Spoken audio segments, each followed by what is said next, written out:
Hi ಎಲ್ರಿಗೂ ನಮಸ್ಕಾರ. Welcome back to my channel. ನಾನು ನಿಮ್ಮ ರಮ್ಯ ನವೀನ್. ಫ್ರೆಂಡ್ಸ್, ಇವತ್ತು ನಾನು ಗುರುವಾರ ಆಗಿರೋದ್ರಿಂದ ಸಾಯಿಬಾಬಾ ಅವ್ರಿಗೆ ತೆಂಗಿನಕಾಯಿ ದೀಪ ಹಚ್ಚೋಣ ಅಂತ ಅಂದ್ಬಿಟ್ಟು ಎಲ್ಲನೂ ರೆಡಿ ಮಾಡ್ಕೊಂಡಿದ್ದೀನಿ. ಸೊ ತೆಂಗಿನಕಾಯಿ ದೀಪ ಹಚ್ಚೋದ್ರ ಬಗ್ಗೆ ಸುಮಾರು ಸಲ ನಾನು ಹಿಂದಿನ ವ್ಲಾಗ್ಗಳಲ್ಲೂ ಕೂಡ ಹೇಳಿದ್ದೀನಿ. ಇದನ್ನು ಏನಾದರೂ ನಾವು ಸಂಕಲ್ಪ ಮಾಡಿಕೊಂಡು ಸಾಯಿಬಾಬಂಗೆ ಗುರುವಾರ ಅಥವಾ ಸೋಮವಾರ ಈ ದೀಪನ ಹಚ್ಚಿದ್ರೆ ತುಂಬಾ ಒಳ್ಳೆಯದು, ಇಷ್ಟಾರ್ಥಗಳು ನೆರವೇರುತ್ತೆ ಅನ್ನೋದು ಒಂದು ಬಲವಾದ ನಂಬಿಕೆ ಇದೆ. ಹಾಗೆ ನನಗೂ ಎಕ್ಸ್ಪೀರಿಯನ್ಸ್ ಆಗಿದೆ. ಸೊ ಇವತ್ತು ನಾನು ಬಾಬನಿಗೆ ದೀಪ ಹಚ್ಚೋಣ ಅಂತ ಅಂದ್ಬಿಟ್ಟು ಎಲ್ಲ ರೆಡಿ ಮಾಡಿ ಇಟ್ಕೊಂಡಿದ್ದೀನಿ. ಸೊ ಪೂಜೆ ಎಲ್ಲ ಆಯಿತು, ದೀಪನೂ ಹಚ್ಚಿದ್ದಾಯಿತು. ಏನಂತ ಅಂದರೆ ಸಾಯಿಬಾಬಾ ನಮ್ಮ ಮನೆಗೆ ನಮ್ಮ ಲೈಫಲ್ಲಿ ಹೇಗೆ ಬಂದರೋ ಆಗ ಬಂದಾಗ್ಲಿಂದ ಆ ಲೈಫಲ್ಲಿ ಒಂದು ಏನು ಟರ್ನಿಂಗ್ ಪಾಯಿಂಟ್ ಅಂತ ಏನು ಹೇಳ್ತಾರಲ್ಲ, ಅದು ಬಾಬಾ ಬಂದಾಗ್ಲಿಂದ ಶುರು ಆಯಿತು ಅದು ನಮ್ಮ ಲೈಫಲ್ಲಿ. ಈಗ 2-3 ಡೇಸಿಂದ ಸಿಕ್ಕಾಪಟ್ಟೆ ತಲೆನೋವು ಬರ್ತಾ ಇದೆ.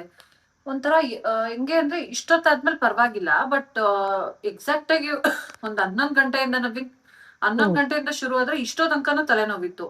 ಈಗ ಸ್ವಲ್ಪ ಹೊರಗಡೆ ಹೋಗೋಣ ಅಂತ ಅಂದ್ಬಿಟ್ಟು ಆ ಸ್ವಲ್ಪ ಮೈಂಡ್ ಏನೋ ಒಂಥರ ಕಾಮ್ ಅಂತ ಅನ್ಸ್ತು, ತಲೆನೋವಾಯ್ತು. ಈಗ ಡಾಕ್ಟರ್ ಹತ್ರ ಹೋಗ್ಬೇಕಂತ ಅನ್ಕೊಂಡಿದೀನಿ. ಎವ್ರಿ ಡೇ ತಲೆನೋವು ಬರ್ತಿದೆ. ಸ್ವಲ್ಪ ವೆದರ್ ಈ ತರ ಆಗಿರೋದಕ್ಕೆ ಏನಾದ್ರು ಪ್ರಾಬ್ಲಮ್ ಗೊತ್ತಿಲ್ಲ, ಏನಾದ್ರು ಕೋಲ್ಡ್. ನಂಗೆ ಮೊದ್ಲೇ ಕೋಲ್ಡ್ ಆಗಲ್ಲ, ಅದಕ್ಕೆ ಏನಾದ್ರು ಹಂಗ ಆಗ್ತಿದ್ಯೋ ಏನ್ ಕತೆನೋ ಗೊತ್ತಿಲ್ಲ. ಸೊ ಇದೊಂದು ಸ್ಯಾರಿ ಬಂದಿದೆ. ಮತ್ತೆ ನಿನ್ನೆ ನಾನು ವೇರ್ ಮಾಡಿದ್ ಸ್ಯಾರಿ ನೋಡ್ಬಿಟ್ಟು ತುಂಬಾ ಜನ ಒಳ್ಳೊಳ್ಳೆ ಕಮೆಂಟ್ಸ್ ಮಾಡಿದ್ರಿ. ಸ್ಯಾರಿ ತುಂಬಾ ಚೆನ್ನಾಗಿ ಕಾಣ್ತಿದೆ ರಮ್ಯಾ, ತುಂಬಾ ಚೆನ್ನಾಗಿದೆ ಅಂದ್ಬಿಟ್ಟು. ಅಂಡ್ ಇವಾಗ ಒಂದು ಬಂದಿದೆ. ಇದು ಯಾವ ತರ ಇದೆ, ವಾ ಸಖತ್ತಾಗಿದೆ. ಇದನ್ನ ಸ್ಟಿಚಿಂಗ್ ಕೊಡ್ಬೇಕು. ನಾನು ನಮ್ ಗಣೇಶ್ ಅಂಕಲ್ ಹತ್ರ ಇನ್ನೊಂದ್ ಸ್ಯಾರಿ ಸ್ಟಿಚ್ ಆಗಿದೆ, ಅದೊಂದು ಇಸ್ಕೊಬರ್ಬೇಕು. ಇದ್ ನೋಡಿ, ಈ ತರ ಈ ಕಲರ್ ಈ ತರ ತುಂಬಾ ಚೆನ್ನಾಗಿ ಕಾಣುತ್ತೆ ನಂಗೆ. ಸೊ ಚೆನ್ನಾಗಿದೆ, ಮೆಟೀರಿಯಲ್ ಅಷ್ಟು ಕ್ವಾಲಿಟಿನೂ ತುಂಬಾ ಚೆನ್ನಾಗಿದೆ. ಇದನ್ನ ಸ್ಟಿಚಿಂಗ್ ಕೊಟ್ಬಿಟ್ಟು ಇಸ್ಕೊಂಡ್ ಬರ್ಬೇಕು. ಐ ಥಿಂಕ್ ನಿನ್ನೆ ಕಾಲ್ ಮಾಡಿದ್ರು ಅನ್ಸುತ್ತೆ ರೆಡಿ ಆಗಿದೆ ಅಂತ. ಮಾಡಿದ್ರು, ಇಸ್ಕೊಂಡ್ ಬರ್ಬೇಕು ಈಗ ಹೋಗ್ಬಿಟ್ಟು ಈಗ ಇಸ್ಕೊಂಡ್ ಬರ್ಬೇಕು. ನಿನ್ನೆ ನಾವು ಆ ಕಡೆ ಹೋದ್ವಿ ಅಲ್ವಾ, ಅಲ್ಲಿ ದೇವಸ್ಥಾನಕ್ಕೆ ಫಂಕ್ಷನ್ ಗೊತ್ತಲ್ಲ. ಸೊ ಇದೊಂದ್ ಸ್ಯಾರಿನ ಸ್ಟಿಚಿಂಗ್ ಕೊಡ್ಬೇಕು. ಲೂಸ್ ಆಗಿತ್ತು, ಅದಕ್ಕೆ ಇದೊಂದು ಟಕ್ ಹಾಕ್ಸೋಣ ಅಂತ ಅನ್ಕೊಂಡು ಇದನ್ನು ತಗೊಂಡಿದ್ದೀನಿ. ಈಗ ಊಟಕ್ಕೆ ಅಂತ ಅಂದ್ಬಿಟ್ಟು ನಾನು ಮಶ್ರೂಮ್ ದಮ್ ಬಿರಿಯಾನಿ ಮತ್ತು ಆಲೂ ಕುರ್ಮಾ ಮಾಡೋಣ ಅಂದ್ಕೊಂಡಿದ್ದೀನಿ. ಇವತ್ತು ನಾನು ಅಗಾರೋ ರೀಜೆನ್ಸಿ ಟ್ರಿಪ್ಲೆ ಕ್ಯಾಸ್ರೋಲಿ ಈ ಒಂದು ಡಿಶಸ್ನ ಮಾಡ್ತಾ ಇದ್ದೀನಿ. ಈ ಕ್ಯಾಸ್ರೋಲ್ನ ವಿಶೇಷತೆ ಏನು ಗೊತ್ತಾ, ಇದು ಟ್ರಿಪ್ಲೆ ಟೆಕ್ನಾಲಜಿಯಿಂದ ರೆಡಿಯಾಗಿರೋವಂಥದ್ದು. ಇದರಲ್ಲಿ 3 ಲೇಯರ್ಸು ಇರೋದ್ರಿಂದ ಈ ಉರಿ ಎಲ್ಲ ಕಡೆ ಸಮವಾಗಿ ಹರಡುತ್ತೆ. ಜೊತೆಗೆ ಇದರಿಂದ ಫುಡ್ಡು ಬೇಗ ಮತ್ತು ಈವನ್ ಆಗಿ ಬಾಯ್ಲ್ ಆಗುತ್ತೆ ಮತ್ತು ಸುಡೋದೆಲ್ಲ ಸಾಧ್ಯತೆ ಕಡಿಮೆ ಇರುತ್ತೆ. ಸೊ ನಮ್ಮನೇಲಿ ಡೈಲಿ ಅಡುಗೆ ಮಾಡೋದಕ್ಕೆ ಇದು ತುಂಬ ಬೆಸ್ಟ್ ಅಂತ ನನಗನ್ನಿಸ್ತು. ಬಿರಿಯಾನಿ ಆಗಿರ್ಬೋದು, ಪಲಾವ್, ಸಾಂಬಾರ್, ದಾಲ್, ಗ್ರೇವಿ, ಹಲ್ವಾ, ಹೀಗೆ ಎಷ್ಟೊಂದು ಐಟಮ್ಸ್ನ ನಾವು ಇದರಲ್ಲಿ ಈಸಿಯಾಗಿ ಮಾಡ್ಬೋದು. ಅಡುಗೆ ಮಾಡಿದ ಪಾತ್ರೆಯಲ್ಲೇ ನೇರವಾಗಿ ಬಡಿಸ್ಬೋದ್ರಿಂದ ಸಮಯನೂ ಕೂಡ ನಮಗೆ ಉಳಿಯುತ್ತೆ. ಸೊ ಇದೊಂದು ಒಳ್ಳೆ ಕ್ವಾಲಿಟಿ ಇರುವಂಥ ಒಂದು ದಪ್ಪ ಸ್ಟೇನ್ಲೆಸ್ ಸ್ಟೀಲ್ನಿಂದ ತಯಾರಾಗಿರೋದ್ರಿಂದ ಇದು ತುಂಬಾನೇ ಗಟ್ಟಿಯಾಗಿದೆ ಮತ್ತೆ ಸುಲಭವಾಗಿ ಹಾಳಾಗೋದಿಲ್ಲ ಅಥವಾ ತುಕ್ಕಿಡಿಯೋದು ಈ ತರ ಎಲ್ಲ ಆಗಲ್ಲ. ಇದನ್ನ ಗ್ಯಾಸ್ ಸ್ಟವ್ ಹಾಗೆ ಇಂಡಕ್ಷನ್ ಸ್ಟವ್ ಎರಡರಲ್ಲೂ ಕೂಡ ನಾವು ಅದನ್ನ ಯೂಸ್ ಮಾಡ್ಬೋದು. ಇದು ಸ್ಟೇನ್ಲೆಸ್ ಸ್ಟೀಲ್ ಇಂದ ಆಗಿರೋದ್ರಿಂದ ಸೊ ಹೆಲ್ತ್ ವಿಚಾರವಾಗೂ ಕೂಡ ಯಾವುದೇ ತರ ತೊಂದರೆ ಆಗಲ್ಲ. ಇದರಲ್ಲಿ ಅಡುಗೆ ಮಾಡೋದ್ರಿಂದ ತುಂಬಾನೇ ಒಳ್ಳೇದು. ಅಂಡ್ ಇದ್ರ ಕ್ವಾಲಿಟಿ, ನೀವೇನಾದ್ರೂ ಒಂದು quality cook and serve Castrol ನಾವು ಹುಡುಕ್ತಿದ್ರೆ ಈ ಅಗಾರೋ ರೀಜೆನ್ಸಿ ಟ್ರಿಪ್ಲೆ ಕ್ಯಾಸ್ಟ್ರೋಲ್ ಖಂಡಿತವಾಗ್ಲೂ ನೀವು ಟ್ರೈ ಮಾಡ್ಬೋದು. ಸೊ ಈ ಪ್ರಾಡಕ್ಟ್ನ ಲಿಂಕ್ ನಿಮ್ಗೆ ಬೇಕಿದ್ರೆ ನಾನು ಡಿಸ್ಕ್ರಿಪ್ಷನಲ್ಲಿ ಹಾಕಿರ್ತೀನಿ, ನೀವು ಹೋಗಿ ಚೆಕ್ ಮಾಡಿ. ನಾನು ಈ ಥರ ಮಶ್ರೂಮ್ ದಮ್ ಬಿರಿಯಾನಿ ಟ್ರೈ ಮಾಡ್ತಾ ಇರೋದು ಫಸ್ಟ್ ಟೈಮು. ಯಾಕಂತ ಅಂದರೆ ಯೂಶಲಿ ಕುಕ್ಕರಲ್ಲಿ ಟ್ರೈ ಮಾಡಿಬಿಡ್ತಾ ಇದ್ದೆ. ಬಟ್ ಈ ಥರ ದಮ್ ಬಿರಿಯಾನಿ ಮಾಡೋಣ ಅಂತ ಮಾಡ್ತಾಯಿದ್ದೀನಿ. ತುಂಬಾ ಕ್ವಿಕ್ಕಾಗಿ ಮಾಡ್ಕೊಬೋದು. ಸೊ ಮಸಾಲೆಯಲ್ಲಿ ಏನು ಹಾಕ್ಕೊಂಡು ರುಬ್ಕೊಂಡಿದ್ದೀನಿ ಅಂದರೆ ಹಸಿಮೆಣ್ಸಿನ್ಕಾಯಿ, ಕೊತ್ತಂಬರಿ ಮತ್ತು ಪುದೀನ, ಜೊತೆಗೆ ಶುಂಠಿ ಬೆಳ್ಳುಳ್ಳಿ ಹಾಕ್ಕೊಂಡಿದ್ದೀನಿ. ಚಕ್ಕೆ ಲವಂಗ ನಾವು ಒಗ್ಗರಣೆಗೆ ಸ್ಪೈಸಸ್ನ ಹಾಕ್ಕೊತೀವಲ್ಲ, ಸೊ ಒಂದೇ ಒಂದು ಚಕ್ಕೆ, ಒಂದು ಲವಂಗನ ಹಾಕ್ಕೊಬೋದು. ಈಗ ನಾನಿಲ್ಲಿ ಸ್ಪೈಸಸಲ್ಲಿ ಬಂದು ನಾನು ಬಿರಿಯಾನಿ ಮಸಾಲಾನ ಯೂಸ್ ಮಾಡಿದ್ದೀನಿ, ಅರಿಶಿನ ಪುಡಿ ಮತ್ತು ಸ್ವಲ್ಪ ಧನಿಯಾ ಪುಡಿನ ಯೂಸ್ ಮಾಡ್ಕೊಂಡಿರೋದು.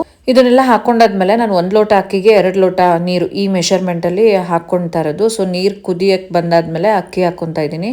ಲಾಸ್ಟಲ್ಲಿ ಲೆಮನ್ ಹಾಕ್ಬಿಟ್ಟು ರುಚಿಗೆ ತಕ್ಕಷ್ಟು ಉಪ್ಪನ್ನ ಹಾಕ್ಕೊಂಡಿದ್ದೀನಿ. ಈಗ ನೋಡಿ, ಇದು ಒಂದು 10 ನಿಮಿಷ ಒಂದು ಲೋ ಫ್ಲೇಮಲ್ಲಿ ಕುಕ್ ಮಾಡಿದ್ರೆ ಸಾಕು, ಸಖತ್ತಾಗಿರುವಂಥ ದಮ್ ಬಿರಿಯಾನಿ ರೆಡಿ ಆಗುತ್ತೆ.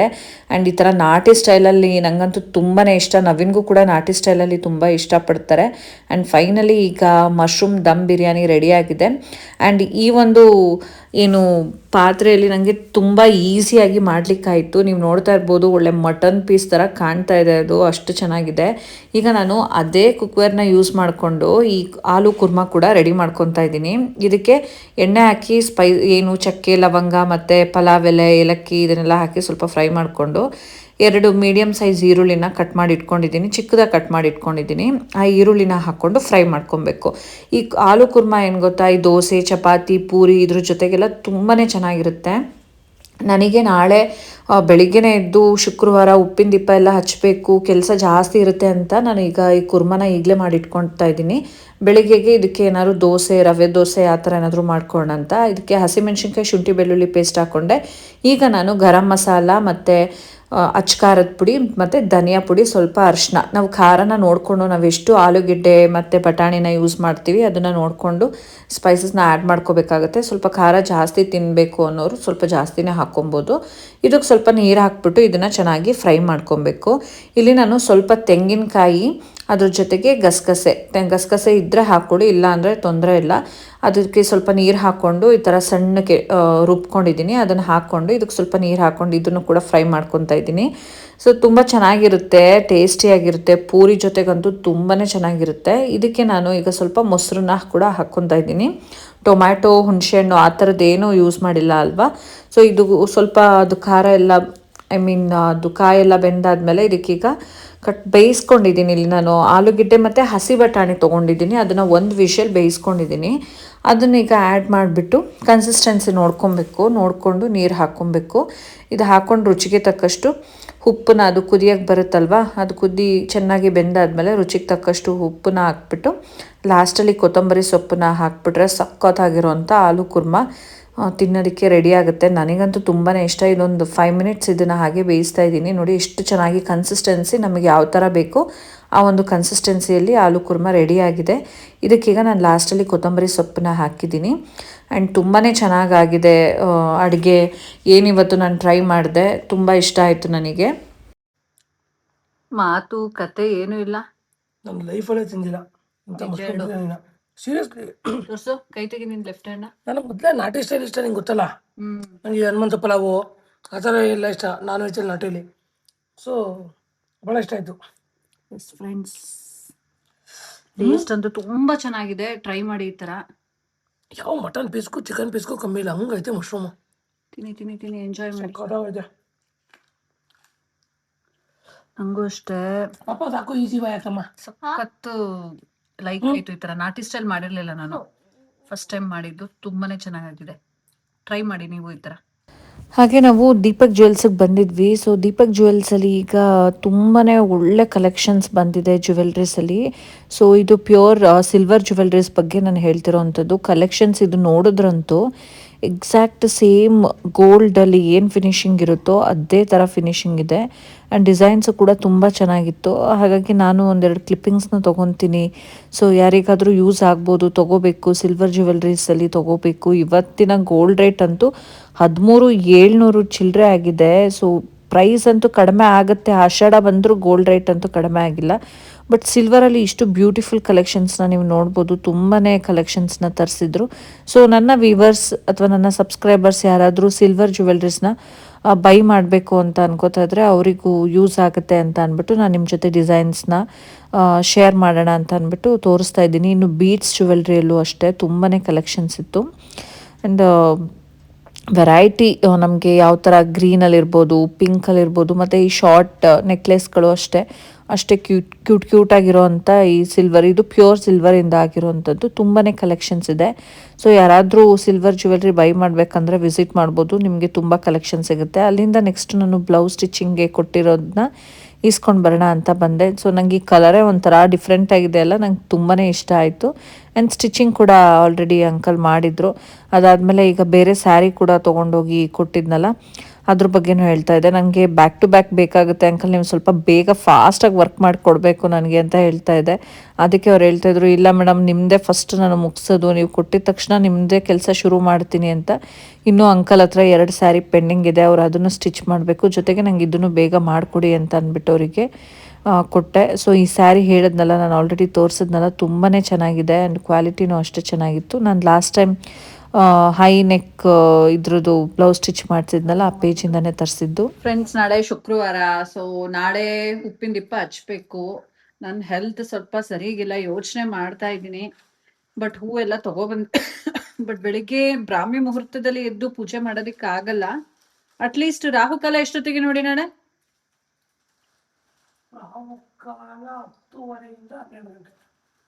ಅಷ್ಟ್ರಲ್ಲಿ ಮಾಡ್ತೀನಿ. ಯಾಕಂದ್ರೆ ನಾನು ತುಂಬಾ ಕಷ್ಟ ಆಗ್ತಾ ಇದೆ, ನಂಗೆ ಆಗ್ತಾ ಇಲ್ಲ, ಹುಷಾರ್ ತಪ್ತಾ ಇದ್ದೀನಿ. ತಲೆನೋವು, ತುಂಬಾ ತಲೆನೋವು. ನಂಗೆ ಇವತ್ತು ಡಾಕ್ಟರ್ ಕೂಡ ಸಿಗ್ಲಿಲ್ಲ, ನಾನು ಕ್ಲಿನಿಕ್ ಹೋಗಿದ್ದೆ. ಹಾಗಾಗಿ ಮತ್ತೆ ನಾಳೆ ಬೆಳಿಗ್ಗೆ ಬೇಗ ಎದ್ದು ಆ ಶೀತದಲ್ಲಿ ತಲೆ ಸ್ನಾನ ಎಲ್ಲ ಮಾಡಿದ್ರೆ, ಈಗ ಆಲ್ರೆಡಿ ಟೈಮ್ ಬಂದು 10 ಗಂಟೆ ಆಗಿದೆ. ಈಗ ನಾವು ಬಾಗ್ಲಿಗೆ ನೀರ್ ಹಾಕಿ ಕಸ ಗುಡಿಸಿ ಒರೆಸ್ಬಿಡ್ಬೇಕು. ಅಥರ್ವ, ಟಿವಿ ಆಫ್ ಮಾಡ್ಕಂದ? ಬೇಡ, ಎಷ್ಟು ನೋಡ್ತೀಯಾ? ಹೋಗು ಮಲ್ಕೋಗು, ಟೈಮ್ ಆಯ್ತು, 10 ಗಂಟೆ ಆಯ್ತು. ಊಟ ಆಗಿಲ್ವಾ ಇನ್ನು? ಇನ್ನೊಂದು ರೆಸಿಪಿ ಮಾಡ್ತೀನಿ ಅಂತ. ನೀನೇನ್ ಅದೇನ್ ತಿನ್ನಲ್ಲ, ಹೋಗು ಈಗ ನೀನು. ಎಲ್ಲ ಮಾಡಾಯ್ತು, ಹೋಗು ಈಗ, ಆಫ್ ಮಾಡು ಸಾಕು. ಫ್ರೆಂಡ್ಸ್, ಇನ್ನು ಇದು ಬೆಳಿಗ್ಗೆ ಹಚ್ಚಿರುವಂಥ ದೀಪ, ತೆಂಗಿನಕಾಯಿ ದೀಪ ಇನ್ನೂ ಉರಿತಾ ಇದೆ. ಅದು ಎಣ್ಣೆ ಇದೆ ಅಲ್ವಾ, ಇನ್ನೂ ಅದು ಬೆಳಿಗ್ಗೆ ತನಕನೂ ಉರಿಯುತ್ತೆ ಅನಿಸುತ್ತೆ. ಆ್ಯಂಡ್ ಫ್ರೆಂಡ್ಸ್, ಇದಾಗಿತ್ತು ಇವತ್ತಿನ ವ್ಲಾಗ್. ಡೇ ಅಂತೂ ತುಂಬಾ ಚೆನ್ನಾಗಿತ್ತು. ಆ್ಯಂಡ್ ಈ ಒಂದು ವ್ಲಾಗ್ ನಿಮ್ಗೆ ಇಷ್ಟ ಆಗಿದ್ರೆ ಪ್ಲೀಸ್ ಲೈಕ್ ಮಾಡಿ, ಶೇರ್ ಮಾಡಿ, ಕಮೆಂಟ್ ಮಾಡಿ. ಹಾಗೆ ನನ್ನ ಚಾನಲ್ನ ಇನ್ನೂ ಸಬ್ಸ್ಕ್ರೈಬ್ ಮಾಡ್ಕೊಳ್ದೆ ನೋಡ್ತಾ ಇದ್ರೆ ದಯವಿಟ್ಟು ಸಬ್ಸ್ಕ್ರೈಬ್ ಮಾಡ್ಕೊಳ್ಳೋದನ್ನು ಮರಿಬೇಡಿ. ಮತ್ತೆ ಸಿಗ್ತೀನಿ. Thank you.